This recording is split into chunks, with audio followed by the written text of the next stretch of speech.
A minha meta é fazer um vídeo de lidos do mês que dure menos de 15 minutos. Mas não vai ser hoje que isso vai acontecer. Oi, eu sou a Kata, esse aqui é o CriaLT e toda semana tem vídeo novo aqui no canal falando sobre livros. E hoje eu tô aqui pra gente conversar sobre os livros que eu li no mês de novembro, que foi bastante coisa. Pelo menos eu acho que foi bastante coisa.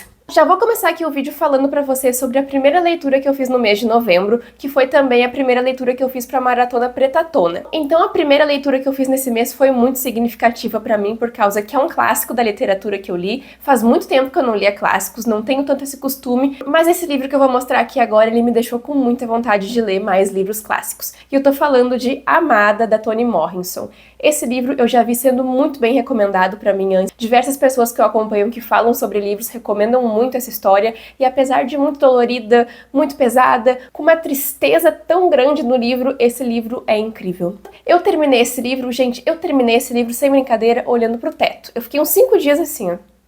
Eu li ele muito rápido, eu me apeguei aos personagens muito rápido. A escrita da Toni Morrison é uma coisa que me conquistou muito, por causa que ela tem um fluxo de consciência muito rápido, muito, sabe, meu Deus, eu não conseguia acompanhar, e de um capítulo para outro, de um parágrafo para outro, mudava o personagem em foco, mudava o tempo que a história estava acontecendo, e tem várias frases desse livro, assim, gente, que eu anotei. Bom, eu marquei várias coisas aqui. A primeira frase, que eu vou tentar deixar aí na tela pra vocês, porque assim, eu acho que todo mundo tem que ler essa frase. É uma conversa da protagonista com a sogra dela, que elas moram numa casa. Mas agora vamos falar um pouquinho sobre a história que tem aqui no livro. Aqui nessa história a gente vai pra 1870 e pouquinhos, onde a escravidão acabou de ser abolida nos Estados Unidos. Mais especificamente, a gente vai acompanhar a vida de algumas pessoas que moram na Casa 124. Algumas delas são ex-escravizadas. E tudo aqui gira em torno dos acontecimentos das pessoas que estão ali nessa casa, pessoas que ficaram, pessoas que partiram, que morreram, que fugiram, enfim. Só que esse livro ele traz tantas metáforas de tantos jeitos diferentes, gente, que só de lembrar da história eu já fico meio emotiva, porque eu me emocionei muito com esse livro. Eu acho que ele é um livro tão pesado, tão triste, porque é tão real. Até tô com a voz um pouco engasgada, mas mesmo falando de fantasmas e de assombração e o Casa Mal Assombrada, que é o que tem aqui na história, é um livro que machuca. É um livro que dói, é um livro que assusta, mas não do jeito que vocês estão pensando. Aqui a gente vai descobrir e acompanhar essa família sendo assombrada por um bebê que foi morto. E isso, gente, assim, é trabalhado de uma forma tão triste, tão...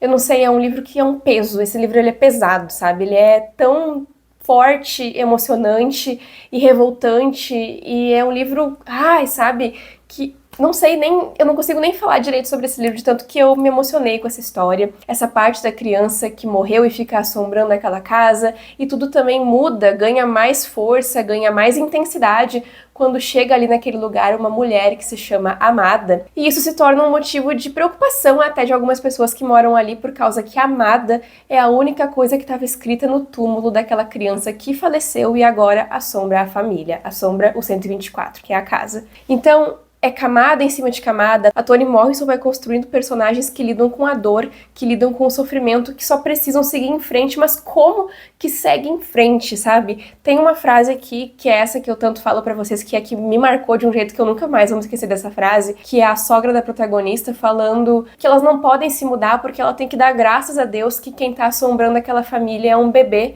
porque os filhos dela morreram na casa de outras pessoas e estão lá assombrando essas pessoas pro mal. A forma como essa frase foi escrita é tão potente, tão poderosa, e não para por aí, porque a história vai ganhando intensidade.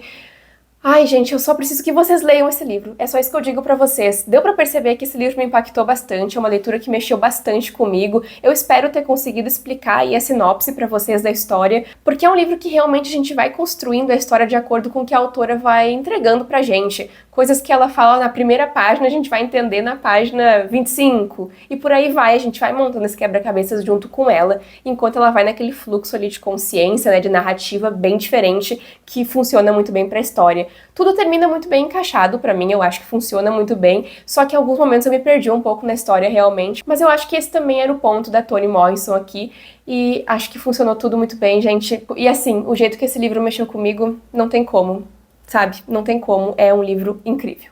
Partindo então para minha segunda leitura da Pretatona, que eu li Os Fantasmas Entre Nós. Eu conheci a Gil na Feira do Livro de Porto Alegre, que foi onde eu comprei esse livro aqui, que é um Dark Academia. Aqui a gente tem romance, Dark Academia, fantasmas e temos a loira do banheiro, que já muito me assustou na minha infância. Peguei meu autógrafo, lógico, e eu preciso mostrar que a edição do livro tá muito bonita também. Olha esse mapa. Ele se passa em uma universidade onde ocasionalmente ocorrem algumas mortes muito suspeitas. Nessa universidade existem fantasmas, existe magia aqui também na história. É um livro com romance sáfico, tá? Pra quem gosta, então, que nem eu, vai adorar esse livro. E a gente aqui vai acompanhar as protagonistas vivendo ali o meio acadêmico, sentindo a pressão acadêmica, na verdade, que tem ali por causa que elas são colocadas à prova em todo momento, levadas ao limite, mas muito além disso também por conta de um acidente que acontece ali, as duas vão acabar indo ter que limpar o banheiro ali como castigo e vão dar de cara com a loira do banheiro. A partir daí vai começar uma série de investigações, muitos mistérios. A gente vai desvendando isso junto com as protagonistas porque elas também não entendem muito bem. A magia é bastante presente aqui, os fantasmas, a amizade, a faculdade. É uma aura muito Dark Academia mesmo. Eu gostei bastante disso. Tem essa ode ao estudo, sabe? E o livro tá lindo. Essa edição tá maravilhosa. Eu só preciso ressaltar isso pra vocês que eu acho essa capa linda. Eu acho que a Gi Alves misturou muito bem os elementos que ela trabalhou aqui. O lado mais romancezinho, sabe? O lado mais do amor, também o terror e o terrir. Eu acho que tem um pouquinho de tudo aqui, uma pitada de cada coisa. Não sei se esse aqui é um livro propriamente pra gente sentir medo, tá? Acho que não, eu não senti pelo menos, mas pra mim foi uma história maravilhosa que eu amei ler e eu recomendo muito o trabalho da Gi pra vocês e eu espero que vocês gostem tanto quanto eu. O próximo livro que eu vou falar aqui é o Wolf Song, né, que eu já falei tanto nesse mês de novembro pra vocês, mas antes de falar sobre ele e o que eu achei da história, se inscrevam aí no canal se vocês ainda não se inscreveram, curtam esse vídeo que é muito importante e comentem aí embaixo também, comentem: oi Cata, como é que tu tá? Comentem alguma coisa que é muito importante esse comentário para o YouTube entender que vocês estão gostando do meu vídeo e recomendar pra mais pessoas, beleza? Eu espero vocês também nas minhas outras redes, se vocês quiserem me acompanhar também, meus arrobas estão aqui na descrição do vídeo, e agora vamos de Wolf Song. Wolf Song foi um livro que vocês sabem que eu tava tremendo, eu tava assim, ó, eu fui ler esse livro assim, porque eu sei que vocês não iam aceitar que eu não gostasse dessa história, mas graças a Deus, eu gostei muito do livro e eu devorei ele aqui em um vlog de leitura com vocês, que vai estar no card. Esse mês de novembro eu até que me saí bem nos vlogs, achei que eu não ia conseguir fazer tantos vlogs, mas aqui a gente conhece o Ox. Ele passou por uma série de traumas na infância, tá? O pai dele abandonou a família, ele teve que crescer muito rápido, amadurecer muito cedo para ajudar a sustentar ele e a mãe. Só que o que ele não sabe é que ele vai acabar se envolvendo num mundo completamente mágico ao conhecer o vizinho ali que vai se tornar um grande amigo dele. E esse menino é o Joe e ele vem de uma família muito específica, sabe? Lobisomens, essas coisas assim. Esse livro me lembrou tantas coisas, gente. Me lembrou Crepúsculo, me lembrou Teen Wolf. E tem uma coisa aqui que me pegou um pouco, que é a diferença de idade dos personagens, sabe? O age gap que existe, né? E eu fui o livro inteiro meio tensa. Isso foi uma coisa que me afastou um pouco da história, porque eu tava tão nervosa pra saber o que o autor ia fazer, que eu só confiei nele. Eu falei: vai, brilha, TJ Klune, faz o que tu acha que tem que fazer, que eu vou confiar em ti. E eu confiei nele. No fim, eu tive uma ótima experiência com essa história, não tenho o que falar dela, sabe? Só esse ponto mesmo que eu queria citar aqui pra vocês, mas eu acho que ela tem um ar super melancólico, que vocês sabem que eu amo ler isso em livros. Ela tem uma tristeza, ela tem um sofrimento tão grande, personagens muito bons também. Eu gosto muito da parte dos lobisomens também, gosto das conexões que existem aqui, do mundo mágico em si, do Ox, que é um personagem muito legal também. Eu sinto muita pena dele, na verdade, dá vontade de dar um abraço nesse personagem. E assim, gente, passam anos ao longo dessa história, não parece, mas passa, sei lá, mais de 10 anos nesse livro aqui, então é tudo muito rápido, acontece muita coisa, é muita perda, é muito sofrimento, é muito distanciamento entre os personagens. Eu gostei demais dessa história, não é um favorito nem 5 estrelas, eu sempre falo pra vocês, porque eu sei que todo mundo favorita esse livro, eu não sei o que que tem nos livros do TJ Klune, que todo mundo gosta, todo mundo ama, e só eu que não gostei de A Casa no Marcerulo, o problema sou eu sei disso. Mas assim, agora eu acho que eu consegui me acertar com o TJ Klune, quero ler outros livros dele, vou ler a continuação, sim, eu espero, assim que lançar aqui no Brasil. E é isso aí, gente. Se vocês quiserem saber minha opinião mais a fundo, saibam que eu gostei. O que importa é que eu gostei muito desse livro, tá? Mas se vocês quiserem saber um pouquinho mais a fundo, corram lá no vlog que eu falei muito mais do que eu falei aqui. Mas ainda assim eu consegui resumir bastante aqui pra vocês tudo que eu achei do livro, que foi um livro que, assim, valeu muito a pena a experiência. Eu tava com muito medo e no fim das contas eu acho que eu não precisava ter ficado com tanto medo assim quanto eu fiquei. E eu acho que eu podia ter até aproveitado um pouco mais a experiência. Mas no fim das contas eu acho que agora eu consigo confiar muito mais no TJ Klune e deixar ele escrever os livros dele, só ler e aproveitar. Os próximos livros que eu vou mostrar aqui pra vocês eu também li nesse vlog que eu citei, que eu fiz um vlogão de final de semana. Gente, eu tava jurando que esse mês eu não ia conseguir ler nada, que em novembro eu não ia ler nada, e eu assim, arrasei. Me desesperei lendo, eu passei o mês inteiro lendo, não teve um momento que eu não tava lendo. Eu não assisti série, não assisti filme, não fiz nada, eu só li e trabalhei. Quando eu não tava trabalhando, eu tava lendo. Mas agora vamos falar aqui da Iris Figueiredo, que eu também conheci na Feira do Livro de Porto Alegre junto com a Gi, com Um Passo de Cada Vez, que é o primeiro livro que eu tô lendo dela. Aqui tá o meu autógrafo, ó, claro que eu ia garantir o meu. Inclusive um beijo gigantesco pra Gi e pra Iris, que são maravilhosas, eu adorei conhecer elas. Esse livro, gente, eu li numa sentada, literalmente. Eu me sentei no sofá e terminei de ler, porque ele é uma delícia, ele é muito envolvente, ele é muito engraçado, muito fofo, muito divertido, trata de alguns assuntos um pouco mais pesados, porque ele fala na nossa época ali de vestibular, quando a gente tá saindo do ensino médio, a gente não sabe muito bem pra onde ir. Ele fala também sobre viralizar nas redes sociais, ter blogs e coisa que são umas coisas que eu me identifico muito também. É uma carga bem nostálgica que tem aqui, por isso que me pegou tanto. E claro, também tem shows de bandas aqui, porque a protagonista ela quer muito ir num show e tudo acontece na vida dela a partir daí. Eu gosto muito do olhar que a Iris teve pra escrever essa história. Foi muito legal ver as duas autoras, a Gi e a Iris, falando sobre os livros delas, contando como é que foi o por trás das histórias e depois pegar pra ler os livros e falar, nossa, realmente era isso aqui que ela tava falando. O cuidado, né, que as duas tiveram pra que os livros acontecessem. Eu amei as duas histórias, inclusive. Elas funcionam de formas muito diferentes, tá? Aqui é mais um romance, assim, mas agora eu vou voltar pra Um Passo de Cada Vez. Esse livro me pegou de jeito. Eu não imaginei que eu ia gostar tanto da história quanto eu gostei. Eu sentei pra ler e eu não conseguia parar. Eu me diverti muito, marquei várias coisas. Vocês sabem que eu não sou tanto de marcar coisas nos livros. Tem várias conversas, vários diálogos, personagens maravilhosos, a melhor amiga da protagonista, que também é muito incrível. Os meninos da banda também são muito engraçados. Me lembra aquelas entrevistas da Capricho, sabe, que tinha antigamente. Tudo muito nostálgico, gente. Me lembrou Restart, que eu adorava Restart quando eu era criança. Então esse livro aqui foi um grande abraço pra mim. A escrita da Iris também é muito contagiante, muito feliz, muito alto astral, muito alegre. E até nos momentos mais tristes eu consegui sentir um abraço aqui nesse livro. Gostei muito da história e amei ter conhecido ela. Vamos falar agora então sobre O Fantasma de Anya, que eu acho que foi um dos livros que eu mais me distanciei. Não o mais, mas um dos. O Fantasma de Anya conta a história de uma menina, que é a Anya, que ela mora nos Estados Unidos e ela é uma imigrante. E ela é assim, uma menina que sofreu muito e sofre ainda pra se ajustar ali, mas ela também trata muito mal as pessoas que sofrem mais que ela, sabe? Principalmente no ambiente da escola. Só que um belo dia ela acaba caindo dentro de um buraco. E nesse buraco existe um fantasma. Depois de um tempo que ela cai nesse buraco, a Anya consegue sair de um jeito muito bizarro. Nossa, aquela cena eu fiquei tão chocada, eu falei, meu Deus. Foi ali que eu vi o que ia ser a história, sabe? Foi ali. Depois disso, a Anya sai do buraco, vai viver a vida dela, até que ela descobre que a fantasma saiu de lá de dentro com ela, mesmo que ela nunca tenha feito isso antes.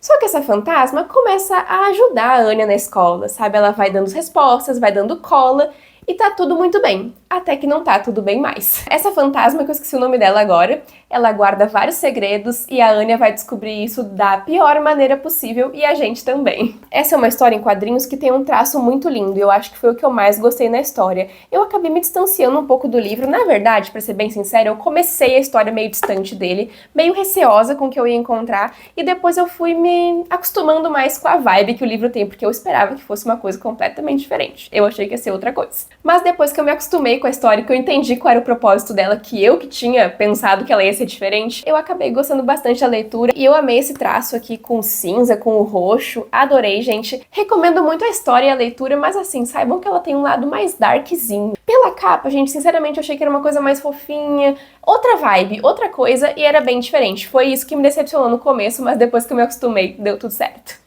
Vamos agora falar de Cassandra Clare, que eu li o primeiro volume de Artifícios das Trevas, que é a Dama da Meia-Noite. Assim, já falei o que eu tinha pra falar, já tô até cansada de falar sobre esse livro aqui, de tanto que eu já falei sobre ele aqui pra vocês. Eu falei muito sobre ele no diário de leitura que eu fiz do mês inteiro também, que vai estar aqui no card pra quem quiser assistir. Falei no vlog também que esse aqui é um livro de conforto. Ele é gigantesco, mas eu também li muito rápido porque eu gosto da nostalgia, tem essa vibe nostálgica. Nostalgia é uma coisa que me dá aconchego. E eu gosto muito de ler livros aconchegantes, então acho que fechou todas. A única coisa que eu sabia quando eu fui pegar esse livro é que o Julian e a Emma, eles eram para a batalha. E também, assim, é o que acontece aqui na história, entendeu? A gente vai pro instituto, a gente conhece o Julian, a Emma, a gente vai encarar alguns mistérios, algumas coisas que estão acontecendo aqui em relação à Clave, em relação ao universo ali Shadowhunter. Mas a gente vai encontrar também personagens que a gente gosta muito. Eu, por exemplo, né, a Claire e o Jace. entre outros personagens, vivendo algumas histórias, participando, né, da resolução dos problemas que acontecem aqui, mas o foco ainda são os personagens que tem nessa história aqui, a Emma, o Julian e todos os outros protagonistas que tem aqui na história. Eu tô louca de vontade de ler o próximo volume. Eu acho que a Cassandra Clare encontrou, assim, o cantinho dela, o lugarzinho dela, sabe? E ela encontrou também um lugarzinho no meu coração, por causa que eu tô cheia de livro dela aqui pra ler. Eu quero muito ler os livros, eu tô, assim, numa empolgação, numa felicidade. Eu pego os livros pra ler numa alegria, mesmo que eu tenha críticas, mesmo que eu tenha algumas ressalvas, que eu tenho várias aqui no livro. No vlog eu falei muitas delas pra vocês. Mas é um livro que eu vou ler assim, ai, gente, que legal, que delícia, Cassandra Clare, sabe? E só pra citar aqui algumas críticas que eu tenho é o Julian.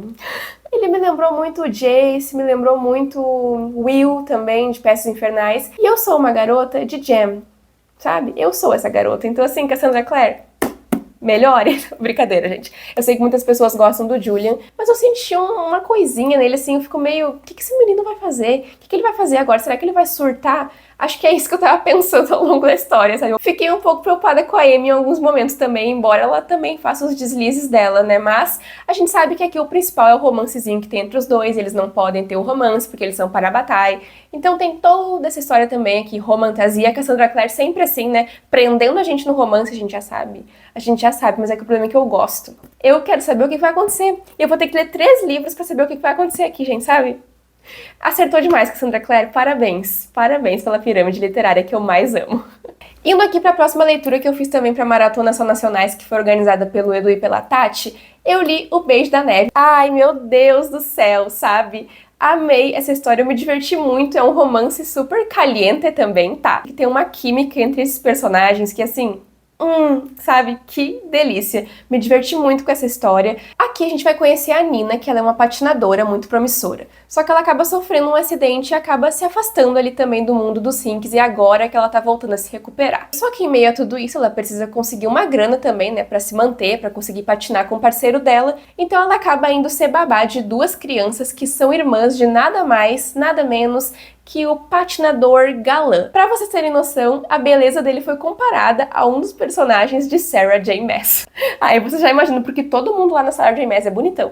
O nome dele é Elian, só que ele é um dos arqui-inimigos. Tem uma inimizade ali com a Nina. Só que eles vão acabar deixando isso de lado quando um fake dating vai entrar em ação. O famoso namoro falso. Então a gente tem aqui rinks de patinação. E uma coisa que eu queria ter visto mais aqui na história, inclusive, era eles patinando. Ai, eu adorava, gente. Eu poderia ver horas e horas e horas, ler, na verdade, horas e horas deles patinando. Eu amo histórias que tem patinação no gelo. Acho que é muito maravilhoso e me lembra muito também a série Spinning Out. Amo essa série, gente. Queria que tivesse mais. Mas o grande foco aqui também é essa construção desse romance deles, né, desse fake dating, que vai por lugares assim que eu falei, gente, onde é que nós estamos indo? Primeiro que já me surpreendeu com a forma que isso tudo aconteceu. Eu achei que ia ser por um outro motivo, pra falar bem a verdade, achei que ia por um outro caminho, aí quando chegou e foi pra outro lugar, eu falei, meu Deus, o que nós vamos ter aqui? E foi aí que ela me conquistou, então eu amei essa história e recomendo muito pra quem gosta de romance, patinação, vocês vão adorar tanto quanto eu. Agora eu vou falar com vocês um pouquinho sobre A Redoma de Vidro. Esse livro eu peguei pra ler porque me deu vontade. Ele não tava na minha TBR, não tava nem na minha frente. Eu achei ele aqui atrás e falei, tá, vou ler, me deu vontade, achei que eu ia me conectar muito.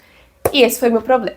Aqui, através da Esther, que é a protagonista, que ela tá indo pra uma cidade grande estudar moda, de uma carreira muito promissora, a gente vai acompanhar a personagem em vários momentos da sua vida, num momento muito crucial da vida dela, onde tudo começa a vir à tona. Aqui a Sylvia Plath fala muito sobre saúde mental, sobre depressão especificamente, com frases muito marcantes, inclusive. Fala muito sobre o amadurecimento da protagonista através do passado dela também, sobre os amores, sobre o desabrochar, sabe? Descoberta sexual também. E assim, gente, o que me pegou mesmo aqui foi que eu não consegui me aproximar da personagem tanto quanto eu achei que eu ia. Não é que eu não gostei do livro, não é que eu não gostei da história, que eu achei chato, não foi nada disso, eu achei uma história muito linda, brutal no sentido de que mostra tudo na nossa cara, joga na nossa cara, assim, e é triste acompanhar. Mas o que eu posso dizer desse livro é que eu achava que ele ia ser outra coisa, e esse foi o meu grande problema. Geralmente, quando eu não gosto de um livro, ou quando eu não consigo me conectar com ele, é porque eu criei expectativas e não deu certo, sabe? Aqui eu acho que foi isso. Eu criei muitas expectativas. Eu achei que eu ia, eu não sei dizer o que ia acontecer. Eu achei que ia ter um desabrochar meu também, sabe, na história. Não sei o que eu pensei que ia ser, mas eu achei que ia ser uma coisa diferente do que foi, então eu não consegui dar muito certo com a história. Tô bem chateada com isso, mas eu queria deixar bem claro aqui que eu não tô questionando o valor da obra, tá? Óbvio, esse livro tem passagens, assim, marcantes. Tem frases aqui que eu tirei e trouxe pra minha vida, sabe? A relevância desse livro é gigantesca, mas eu só achei que ia ser uma outra coisa. Eu acabei me decepcionando bastante e acabei me afastando da história por conta disso, ao invés de me aproximar. Parece que cada uma de nós foi pra um lado, sabe? E a gente foi indo, aí chegou no final da história eu falei, ok, não foi bem o que eu esperava. Mas agora nós vamos falar de um livro que eu amei e vamos fechar essa lista aqui, que é o último livro da lista, com chave de ouro, Bruxas!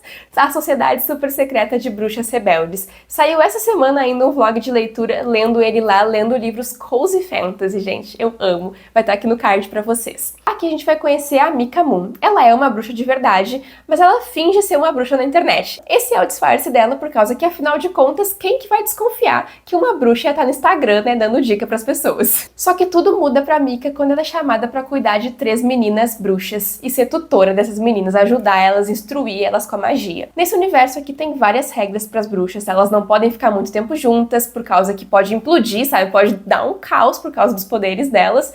Elas se encontram esporadicamente, escondidas, e elas não podem revelar as identidades. Então ela começa a achar muito estranho que aquele casal de idosos tenha chamado ela, mas ela vai mesmo assim porque ela precisa de algum lugar para ficar. E a partir do momento que ela chega em lugar nenhum, que é o lugar onde estão as crianças, que é o lugar onde tem aquele bibliotecário ranzinza, que é o Jamie, e onde tem esse casal de idosos que são gays, que é o Ken e o Ian, a gente vai se apaixonar por todos eles e principalmente também pelas meninas. Tem outros personagens também, como a Lucy, a Terracota, que é uma das meninas, só que eu nunca lembro o nome das outras. Terracota me marcou muito por causa que é um nome lindo. E nós temos também uma outra personagem que me marcou muito, que é a Primrose, por causa do nome, né? Me lembrou Jogos Vorazes. E a Primrose é uma bruxa mais velha, que foi quem criou a Mika, porque a Mika se tornou órfã desde muito cedo, então ela tem vários traumas na vida dela também, e a gente vai acompanhar isso aqui, sendo relevante pra história também, mas ao mesmo tempo a gente vai falar muito sobre magia. Vai ter muitas situações aqui muito engraçadas, como por exemplo com vassouras voadoras. É um livro muito aconchegante, gente, muito lindo, muito cozy fantasy mesmo, que dá um abraço na gente, que a gente fica assim, meu Deus, por favor, não acabe nunca. Vai ter sim romance na história, tem uns plot twists aí no final do livro que eu adorei também, e é um livro mega divertido. Fechei meu mês com chave de ouro, gente, eu tô muito feliz de ter lido essa história. Eu sabia que eu ia gostar desde o momento que eu abri o primeiro capítulo, porque ele me encantou desde a primeira página. Essa aqui foi uma das melhores leituras de novembro, com certeza. E se vocês quiserem me ver falando ainda mais sobre esse livro, porque tem muito mais pra dizer sobre ele, corram lá no vlog pra assistir, que vai estar aí no card, que eu falei acho que mais de 20 minutos, 15 minutos só desse livro aqui, de tanto que eu gostei dessa história. Essas foram todas as leituras que eu fiz então no mês de novembro, rendeu bastante, gostei muito de algumas, outras nem tanto, mas faz parte também. Muito obrigada, pessoal, por terem assistido o vídeo até aqui, eu espero que vocês tenham gostado. Por favor, comentem aí embaixo um emoji, comenta aí o que tu leu no mês de novembro, que é muito importante essa interação de vocês. Deixa o teu like aí no vídeo também e já se inscreve no canal pra não perder nenhum vídeo que eu for trazer, porque agora no mês de dezembro vai ter farofada, tá? Vai ter muita coisa, Bookshelf Tour também vai vir aí, então se preparem que vai ter muito conteúdo, tá? Eu espero muito que vocês tenham gostado desse vídeo e a gente se vê então no próximo vídeo do CriaLT. Tchau, tchau!